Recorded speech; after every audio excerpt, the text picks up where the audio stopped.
সম্পদের দিক দিয়ে অনেক পার্থক্য জাপানের সঙ্গে বাংলাদেশের। কঠোর পরিশ্রমের মধ্য দিয়ে শিল্প সমৃদ্ধ জাপানিরা উন্নতির শিখরে অবস্থান করছে।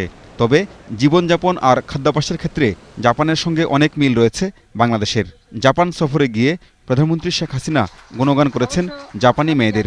অনেকেই আমাদের জাপানিজ বউ উপহার দিয়েছেন, জাপানিজ বউ আমাদের আছে সেটাও। এবং বঙ্গবন্ধুর একটা মতামত ছিল যে মানে বউ নিতে হলে জাপান থেকে নেওয়া ভালো। অনেক জাপানি নারী বাংলাদেশি ছেলেদের বিয়ে করেছেন। তাদের অকৃত্রিম ভালোবাসা আছে বাংলাদেশের প্রতি। Bangladesh people is very heart is very warm. I think they すごい different from Japanese. Japan প্রবাসী ব্যবসায়ীরা জানান, জাপানে বসবাস যেমন সম্পূর্ণ নিরাপদ, তেমনি সুযোগ আছে চমৎকারভাবে ব্যবসায় পরিচালনা করার। জাপান তো ব্যবসার জন্য ওয়ার্ল্ড ফেমাস এবং আমরা খুব সততার সাথেই ব্যবসা করতেছি।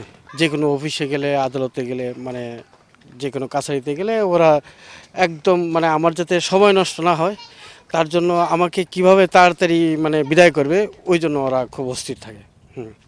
আমি না, মানে এই দেশের যে কোনো নাগরিক, সে দেশি হোক বিদেশি হোক, সবার জন্য মানে আইন এবং মানে ওই যে সিস্টেমটা আর কি, হ্যাঁ, খুবই এক।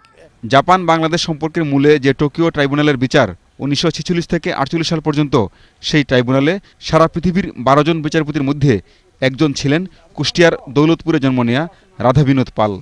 বাঙালি বিচারপতির রায়ে দ্বিতীয় বিশ্বযুদ্ধে নির্দোষ প্রমাণিত হয় জাপান।